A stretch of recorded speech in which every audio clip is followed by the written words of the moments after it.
All right. Been putting off this video. I'm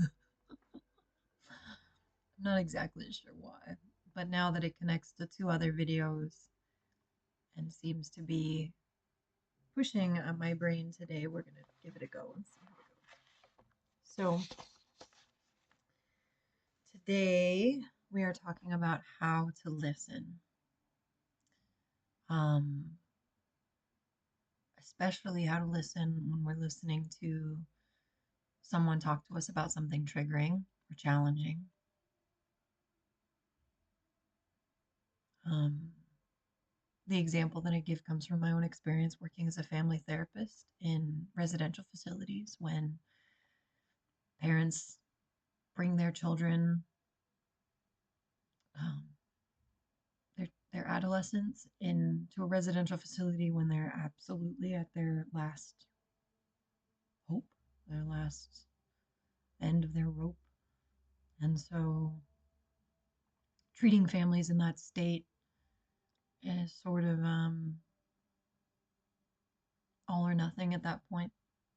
Kids had multiple overdoses or is suicidal actively or and already had multiple attempts or um, straight out of juvie or hospitalized multiple times, gang involvement, things like that. So it takes a lot to qualify for a program like that, I guess, is what I'm saying. Although we'd have some other kids where it was different. But anyway, all of that to say, learning how to listen when we're talking about these kinds of topics, it's radical.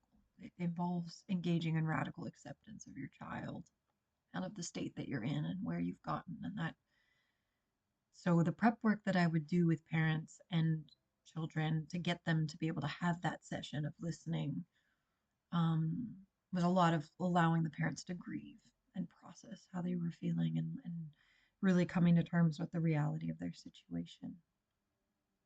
For the child, it was similar, but also allowing them to embrace healthy entitlement. Entitlement is not inherently toxic. It's only toxic when people move around the world feeling like they're entitled to everything from everyone. There are dynamics where we are entitled to things in a healthy way. A tenant is entitled to privacy and safety and a home from their landlord, and a child is entitled to love and care and attention from their parent or caregiver. So students are entitled to education from their teachers, blah, blah, blah. There's a lot of dynamics where that's the case. So, hi, little one, just joined me. A purring kitten on my bum, near my bum, next to my bum. Okay, so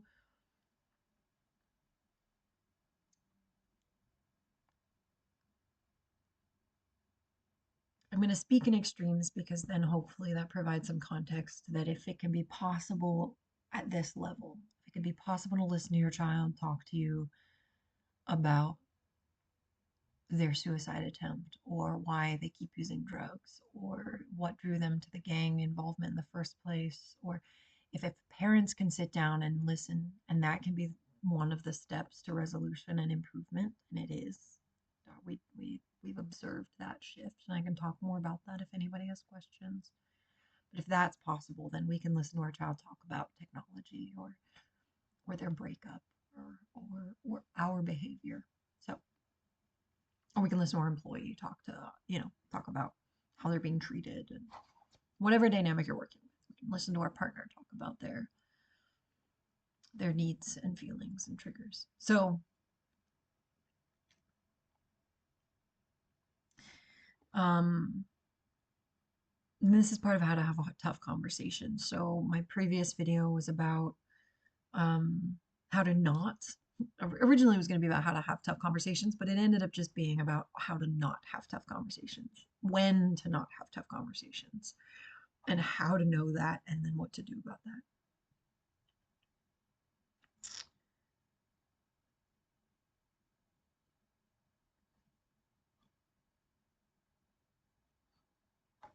I actually don't know that this is recording because I have the microphone in.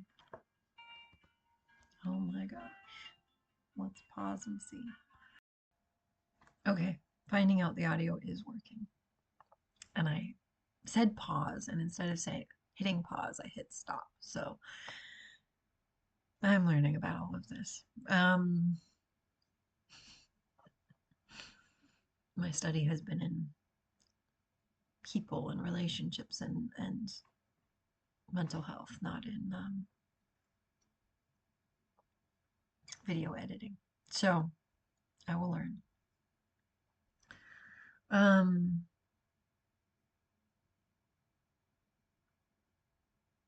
If you haven't watched, if you're jumping into this video and you haven't watched the video of how to not have tough conversations, I would recommend starting there because timing is so important. We timing our conversation to be when giving ourselves the best chance at having a good, tough conversation is ideal. And that to get to a fuck yes, to get to a good, the best not perfect timing, but the best possible timing.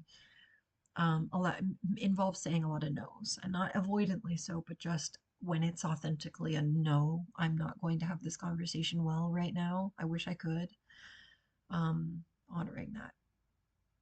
And if we do it too long, that's how these families end up in this crisis, is that they've for many years with their child not been able to talk about the hard things like drug use, like sex, like video games, like and so it's just been rules with no conversation and mutual understanding, and even threats sometimes, and severe consequences. And so that's how trust erodes, is we don't understand each other.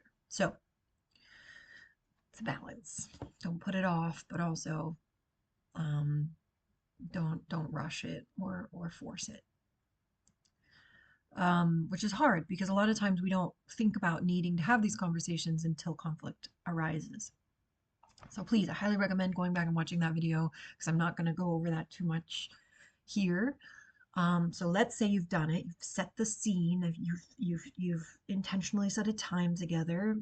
The perfect time is not decided by one person. The perfect time, or the best possible time, is agreed upon between two people. Once you've set the scene, as I talked about in the previous video, once you've regulated yourself to the very best ability that you can, once you've positioned your body in a way that is setting up the best possible opportunity for that person to be vulnerable, now comes listening. So the prompt here is, and this is, as a therapist, I would prepare the child because they're so nervous. At this point, every time they've tried to talk to their parent about how they're feeling and what they're dealing with and what's going through their head and what's going on, there's been this reactivity, this you're going to die, it's scary, you're in trouble, don't ever do that, drugs are bad. And they know that's how the conversation's going to go because it's always gone that way, or it's 98% of the time gone that way. And so they're scared. They're scared to talk about it because they love you and they want you to be okay. Employees, we want our bosses to be okay, not just because we care about them, because we do care about them as people, but also because if they don't exist and they aren't well, everything else sucks in the job. When the person with the most power is upset or triggered or unhappy, everyone experiences that and suffers from it. And so just for basic survival, we want those at the top to be okay. And if we know that we bring up certain topics and they're going to be not okay, we'd just rather not. So we need to show them that as the person with the power willing to have this conversation, that we are going to take responsibility for staying regulated. So we do all of that prep work in the other video. Do not skip that part. Please don't just jump into this video and think that this is everything. That's really important. We set the scene. We're intentionally staying regulated. And then we listen. And here's ways to engage in listening. And this is a thing, not just and then I listen and my ears are listening. Listening to hear someone and to understand them with the intention of doing that is its own ritual, it's its own practice. And what it mostly involves is understanding that person's vulnerability is like a train on a train track. And for that person to experience vulnerably expressing themselves in a risky situation, in a situation that may not go the way that they want it to, that may make them lose their privacy or lose their ability to see their friends or lose access to major needs of theirs. This is a big deal for employers. If your employee is bringing something vulnerable to you, they are risking their job, which is their livelihood and their insurance and their insurance for their children and their children's daycare and their so much. It's better to not say anything and put your head down and deal and maybe have it leak out in sort of some lackluster, sassy, whatever ways. But being vulnerable with someone with that kind of power. So we're going to help them with this. We're going to help their train leave the station of being vulnerable and sharing what's really going on for them and helping us understand them and make it all the way to the next stop. And they will reach a stopping point. Be careful with, yeah, some people don't reach their stopping point, and that's okay. When it starts to get dysregulated, see my previous video. When their cerebral cortex is offline for a period of time that's prolonged, we can call it. Because some people can stay in a heightened, hypervigilant conflict state for a long time, spinning on certain thoughts and things. And we do need to be able to call it for things like bathroom breaks and food and rest and coming back again at this tomorrow or another day. But most of the time, when we need to get out things, it's about an hour to an hour and a half. If we really can get in the groove and chug along, it's an hour and a half trip. So we've set the scene, we're holding the space, we're sitting at or below their level, we're doing all of the things. Listening as a process.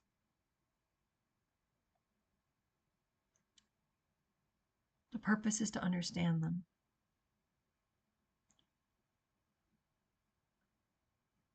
One of the significant barriers to getting into a flow state and being understood, and oftentimes this is a process of somebody really understanding themselves and trying to explore themselves with us while we're co-regulating with them.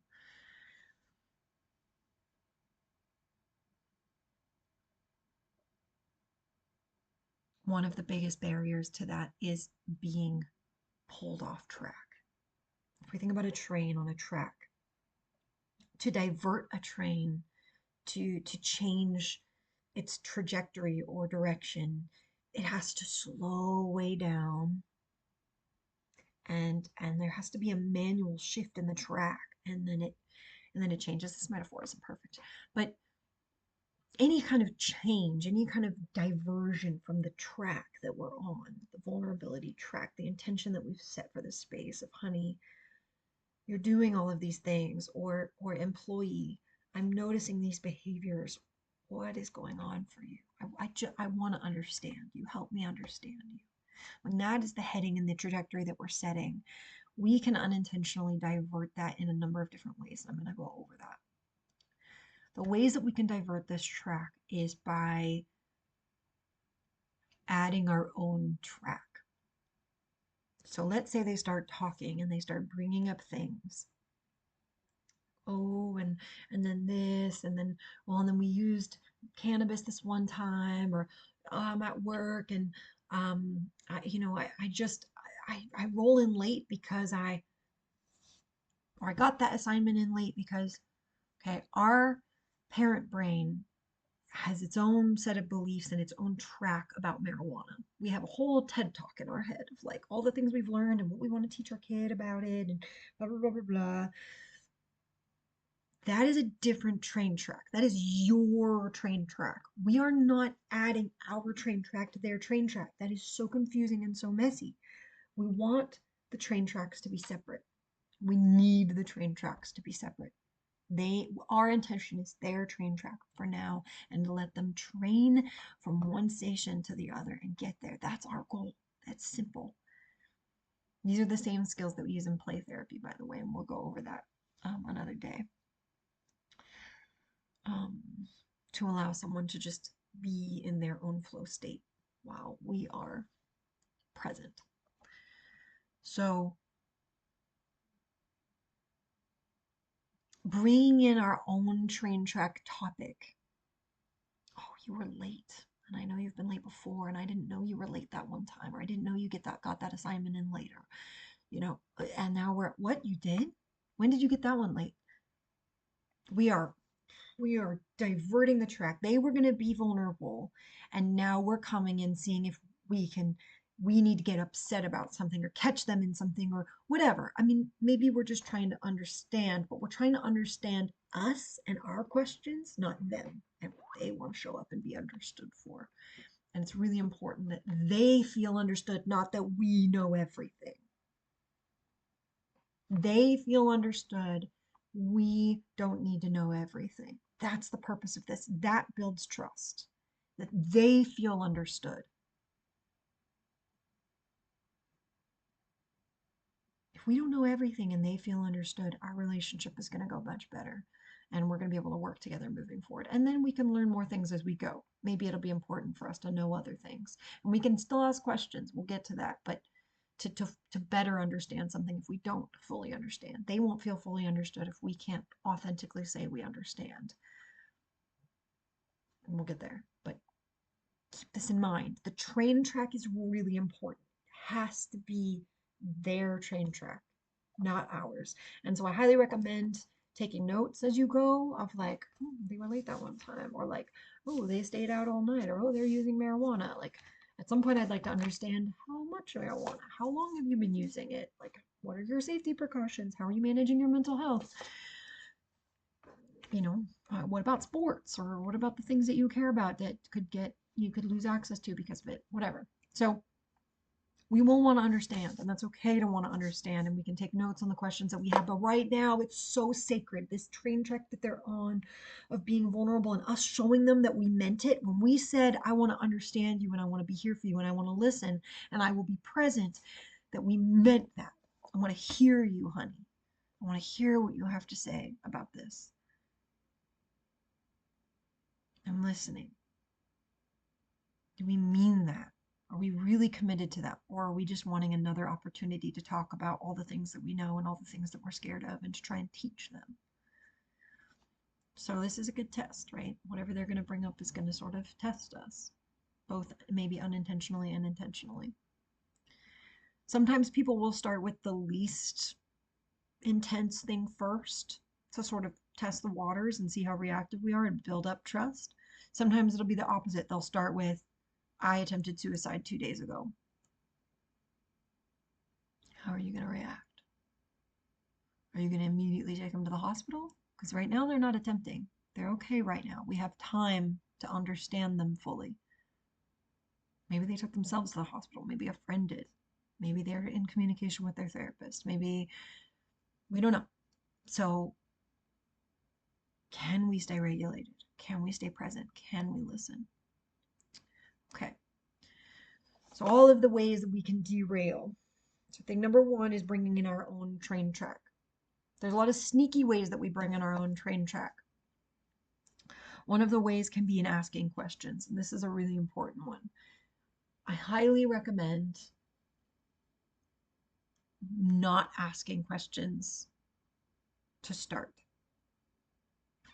because it's going to be a struggle to ask questions in a way that allows their train track to exist. A lot of questions come with their own baggage, their own train track secretly hidden, and they know our train tracks. They know us very well. Our employees know us very well. Our tenants know us better than we know ourselves. Our children know us very, very well. The oppressed always know the oppressor. Those with less power always know those with power. in intimate ways because they have to. They have to be okay and to navigate when we're in a good mood or in a bad mood and how that might affect them and their fact that they have a job or their livelihood or their well-being or how safe they are in any given moment. So,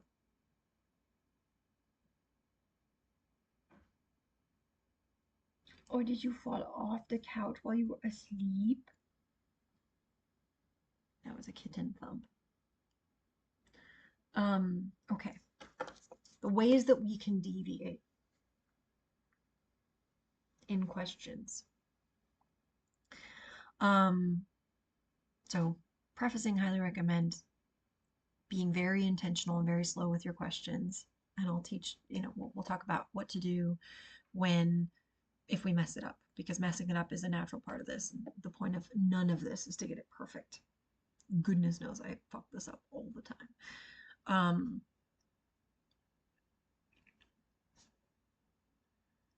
Getting myself back on my train track. I'm going to talk about a very specific kind of question here because I think it's helpful and it keeps coming up in my head. There's a very big difference between why questions and what and how questions. When we ask a why question, and a lot of us were raised on why questions. Why'd you do that? Why'd you hit your sister? Why do you feel that way? Why are you angry? What? And here's the unfortunate implication that comes with a why question. A why question tends to imply, what are all of the reasons for this? Why'd you hit your sister?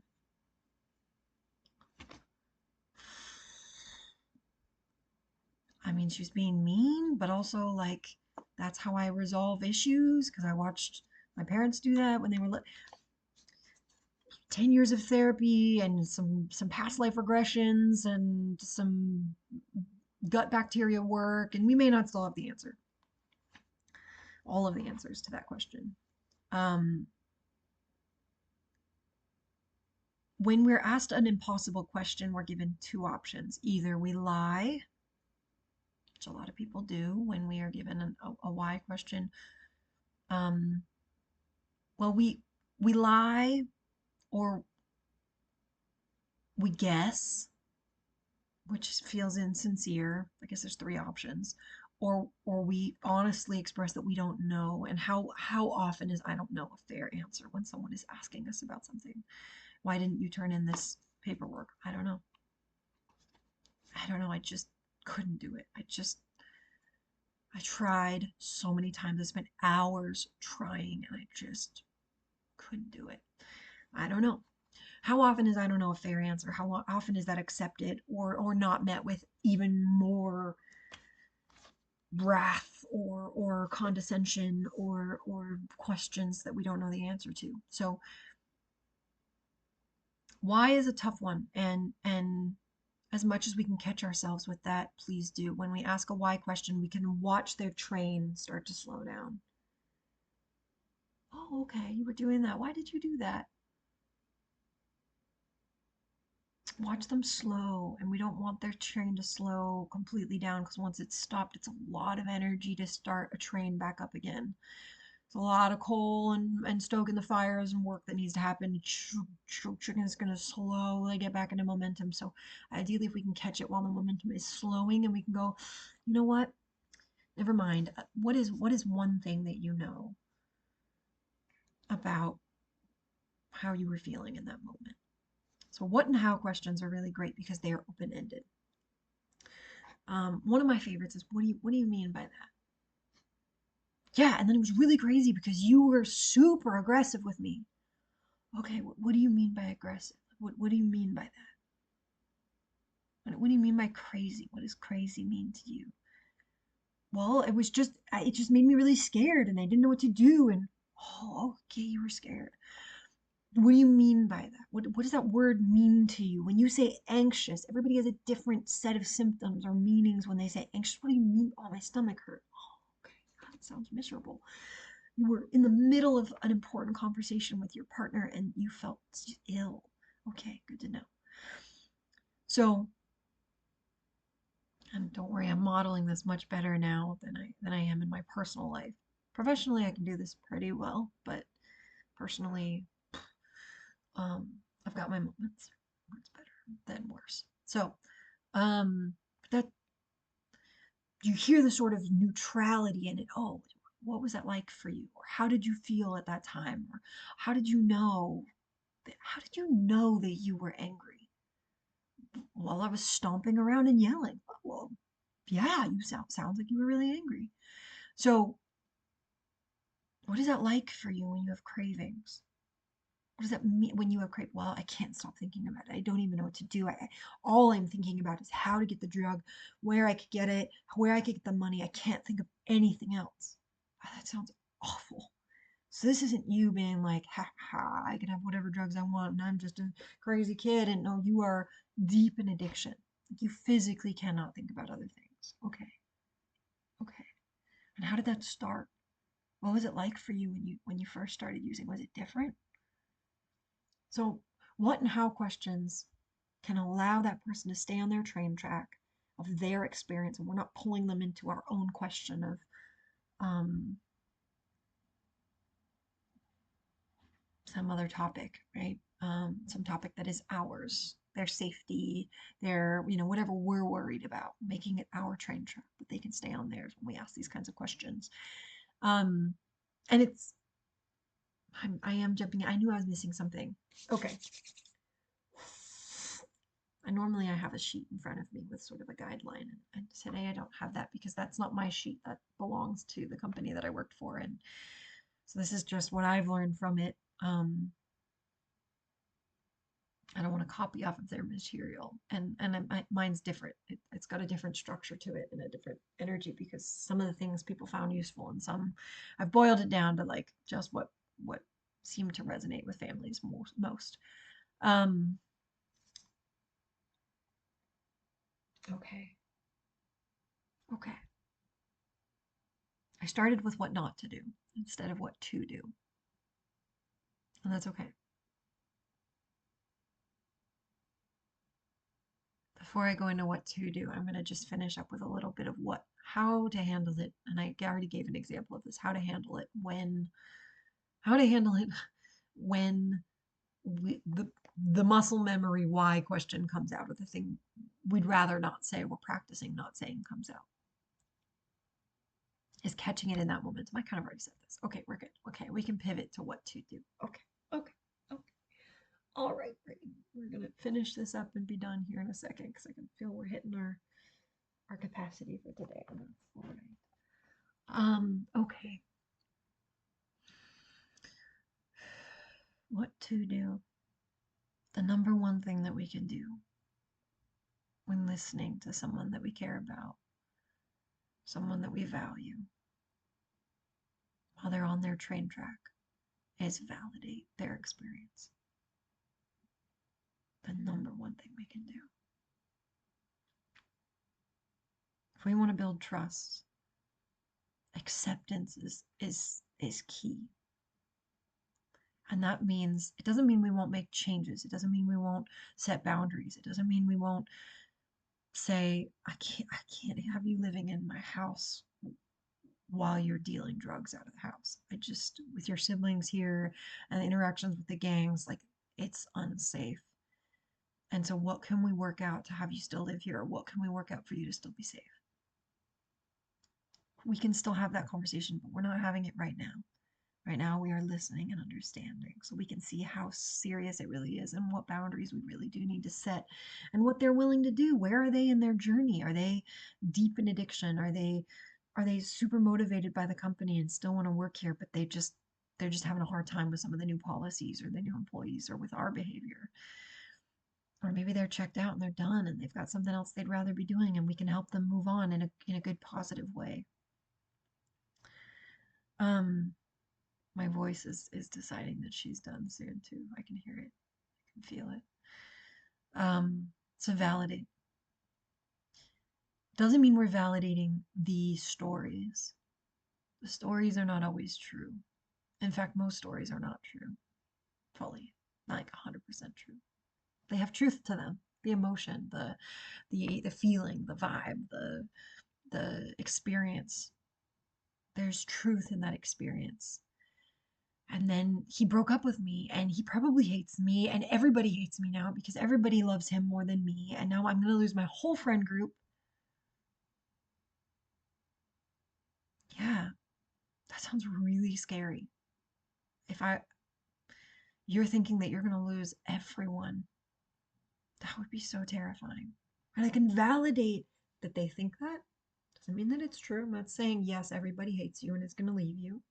I'm not arguing with them because that's not their train track. Their train track is the truth of this experience. If I argue with them, I'm pulling in my own agenda of helping them with their self esteem and making them feel better. No, we are not fixing, we are not changing, we are not altering, we are not coming with solutions, we are not correcting, we are not minimizing. Those are the things we are not doing here. We are not questioning. We can question for the purpose of greater understanding of their experience, but we are not questioning the validity of their statement. They are being honest with you about how they feel and what they think. Be with that. It is sacred. It is sacred. These are their thoughts. They think everybody is going to hate them. They think they are going to get fired because of what they did. You're not going to fire. They just were late on one assignment. They're always on time. They're highly anxious and high performing, and they're afraid that they're going to be fired. You're not even close to firing them, but oh my gosh, they're afraid of that. That is so sacred. And they're sharing that with us, the person who they think might fire them for this. That takes courage. That takes courage to talk about your substance use with your with your parents. So validate what you can. And if there's nothing in what they're saying that you can validate that feels like you understand it enough to say, of course, honey, or oh my goodness, of course you felt that way. If you can't find the of course in that situation, then we need to ask the what and how questions. We need to wait. Don't interrupt. Wait until they get as much out. That momentum of their train goes and goes and goes. And we listen and we listen and we listen and we take notes of triggering things and we listen and we listen and we stay regulated and we breathe and we ground and we drink our tea or we do whatever we need to do to stay present. And then we go, wow, that was a lot. And I really want to understand you. And there are some things that I think I just don't understand right now. Would it be all right if I ask you some questions?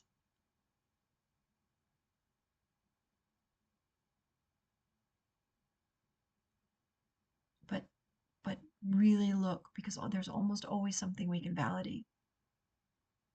Wow, I think if I was feeling that way, if I was feeling like everybody was gonna hate me, I think I would want to hide or self-harm myself. I would want to find a way to numb myself as well.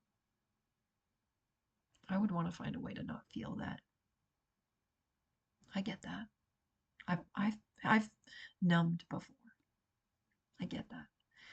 This brings up an important point. Bringing stories from your own life. Everything follows the same simple rule. Their train track, not ours. If you're going to bring a story that allows them to feel more understood, that has to do with empathy and showing them that you actually get it, yeah, I've numbed before. That makes sense.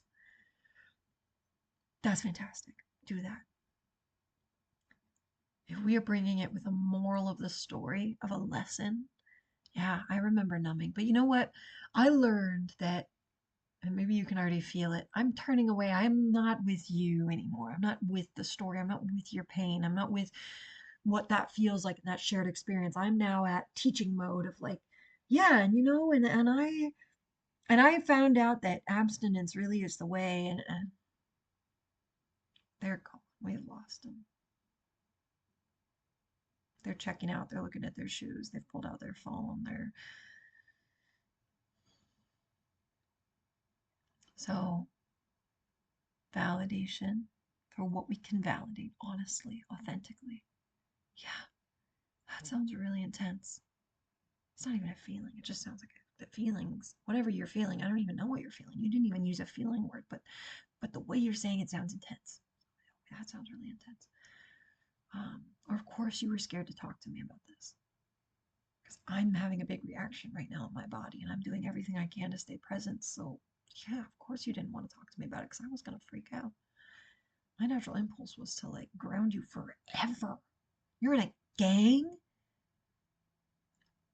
And some gangs are, I'm not, no judgment on gangs. I just mean the ones that I've worked with, the kids that I was working with. These are kids that were taken into a place, into a community that used abuse and manipulation and threats on their family and them to stay in. So I shouldn't use gang unilaterally like it's all the same, because sometimes gangs are the healthiest family someone might have. Um, yeah, I don't know if there's a way to delineate that better. If someone knows a way to delineate that better, I'd love to know it. But you're in an abusive relationship, you're in a toxic situation, you're in a manipulative and emotionally volatile community. There we go. You're in a cult. That's the definition of a cult. That would be cult. Cult is a good word. An unhealthy gang would be a cult.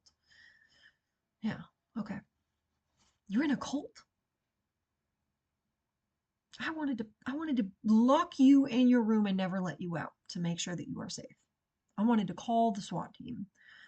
So of course you were scared to tell me, because that reaction is would have been a lot to deal with while you're already dealing with so much. So what can we validate? Find that. Work really hard for that. They're working really hard to overcome all of their resistances, all of their doubts about us, all of the memories of the time that we were reactive and they couldn't talk to us. And they're trying to overcome that to be vulnerable. They are working so hard. It takes so much energy and effort to run a freaking train, especially a train of vulnerability. We can work hard to try and find something in what they're saying to validate. One thing. So we validate as much as we can. That helps keep their train chugging along. When we hit a pausing point, we can ask questions if there's things that we don't understand. Questions that are what and how, and stay on their track. Not take notes of that. We're going to talk about you stealing all of that money from me later. But we're going to talk about that. And there are going to be consequences, but I'm going to write that down for later. We are not at step 2, the fix it, solve it, come up with plans stage. We are not there. And I will tell you why this is very important, and then I'm going to be done with this video because my voice is saying it's done. When we jump to fixing the problem while we are in step 1 of conflict resolution, which is the understanding, the mutual understanding phase of what the conflict actually is, when we jump to a plan and a fix it, and we oh, you're feeling scared, oh, come here, let's ground you, and here's a bunch of crystals, and here's some tea, and give yourself the tea, give yourself the crystals, or whatever works for you, so you can stay regulated, so you don't fix them, so you can stay in step 1. Because if we jump to step 2, we are showing them, and this is the universal internalized understanding of when someone tries to fix something before they've fully understood you. I am the problem. My feelings, my understanding of things, my awareness. When I say I walked home from school today and I ran into a cougar and it was super terrifying, and my parents says it probably wasn't a cougar, it was probably just a house cat with a big shadow. I am the problem. Either I don't know what a cougar is, or I have an unrealistic nervous system that gets scared at cat shadows, or I'm now have terror in my body and I don't know what to do with it, and I haven't been taught what to do with it. It's an old example I used to use with parents. It's funny. I haven't used it in a while. Um, I am the problem that needs to be fixed. And that, everyone, speaking from someone healing from this every day, is an extremely toxic belief. It is what we are being manipulated into with all of the self-help books and all of the mental health field and all of the pharmaceutical big pharma, and that we are broken. We are the broken ones and we need to be fixed. That there's something wrong with being angry, that there's something wrong with having anxious thoughts, that there's something wrong with, and we can get to my soapbox of how you are not the fucking problem another day. My voice doesn't have that inner today. I'll just say this. I had to leave certain spaces of mental health, and I am working through resolving my relationship with the mental health world because I was consistently healing sick fish and putting them back in a poisoned pond. You are not the problem. And we definitely don't want to teach our children, our employees that we value and want to keep, our partners, the people, our family members, the people that we care about so much that we are willing to find a random YouTube video, some girl in her PJs teaching a random video about how to resolve conflict and how to listen better. We're not going to put in all of that work for someone that we think is the problem, or that we want them to internalize that they are the problem. And so please, all of your beautiful plans and solutions and boundaries and TED Talks about all these things that you've studied to keep your child safe, that they aren't ready to hear from you yet because they don't trust you yet, or there's ruptures in the trust. They trust you like 63%, and there's some ruptures in there.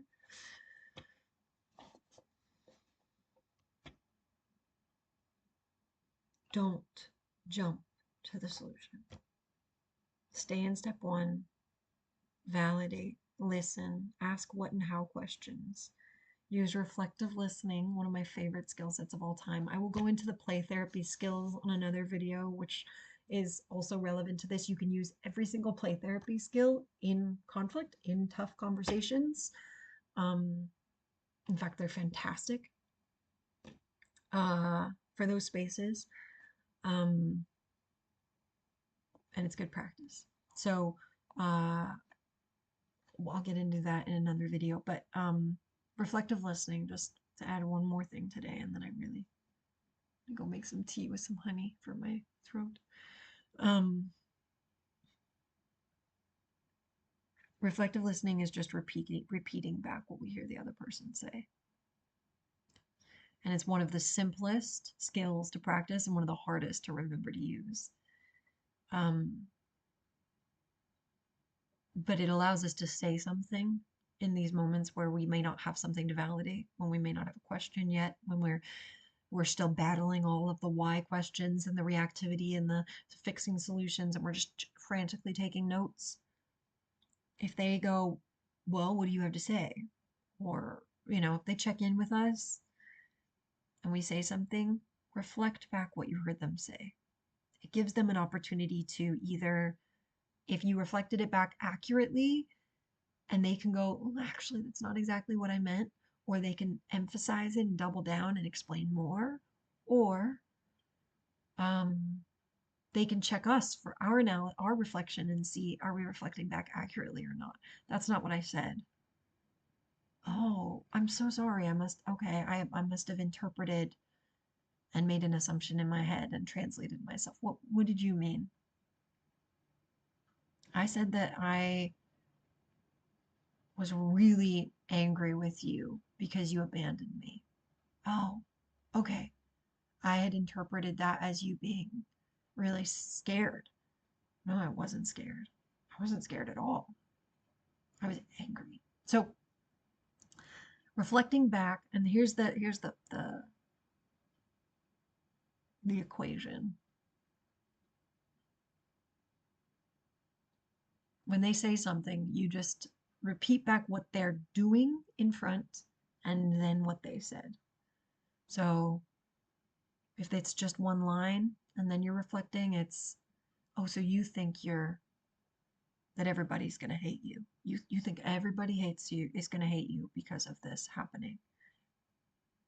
Not with any attitude, not with any, oh, you think, not with a question, not challenging, just neutrally repeating back. You think everybody's going to hate you. Yeah, because that's what they did to Sherry. I don't know, Sherry. That's what they did to Sherry.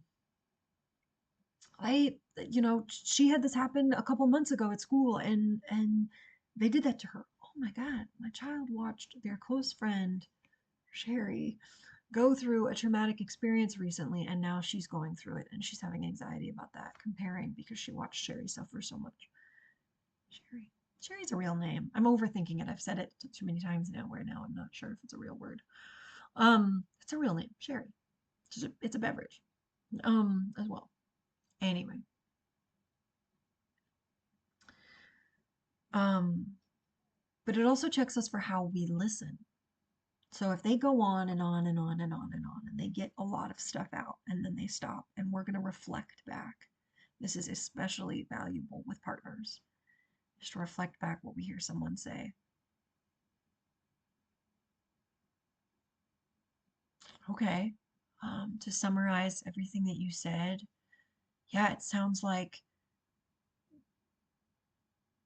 there have been a number of times when you've had big feelings about things, and instead of having space or feeling like I'm going to listen to you, um, you've been afraid that it'll just cause a fight if you bring it up, and so you don't bring it up, and so it's been building and building and building, and that's part of why you've been sort of cold and checked out recently. Did I get that right?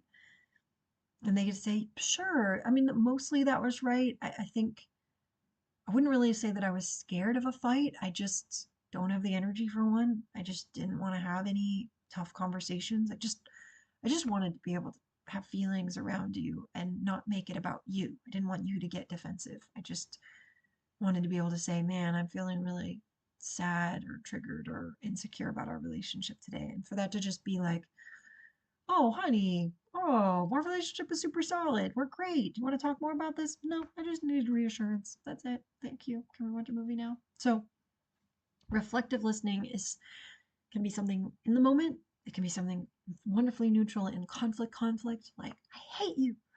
Oh, okay. You think you hate me?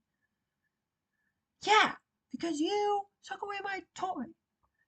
Oh, you think you hate me because I took away your toy? Yeah, I love that toy and I want to make sure I get it back. And last time you took away a toy, you forgot to give it back to me. Oh my gosh, I did? I'm so sorry. Well, let's set a particular time when the toy is going to come back once you can use it safely. We don't need lessons about hate at that age. They don't, I mean, we can maybe, but not in that state. Not when they're in that, not age. Age, you can teach anything at any age. Uh, Pretty much. But kids are incredible, but I won't say it's age defined. But but not when we're in a state of crisis, not when we're reactive and trying to feel heard. We're not going to teach in that moment about hate. We can just reflect back of like, oh, you, that's okay. Oh, because of the toy and I didn't give it back to you last time. I'm so sorry. Whoa. What was I thinking? Taking a toy away and not giving it back. I must have completely forgotten and I'm so sorry about that. Um, I think this makes sense. I will review this someday and make a more complete video. Or a more I'm losing my train of thought and I'm losing my voice and I need to go care for those things. So thank you for your time. Thank you for the space. I've gotten like 9 video views so far and I'm telling you, whether you liked it or not, because you didn't hit the like button, so I don't know if you liked it or not, but it means a lot. Every view is like really, even if you watch it for 2 seconds and we're like, I don't like this girl, whatever. I'm just so grateful that this exists and this is out here and for the opportunity to share and engage and please do engage if you feel like it. Likes or questions or whatever. I don't really care about the algorithm. That's not, I don't need these to go anywhere. Um, I just hope you know that I would love that. That's all. That's fine. I would happily engage with you. Because every time I get a like, or I haven't got any likes, every time I get a view, I'm so stoked. So, anyway, thank you so much. Wishing y'all wellness.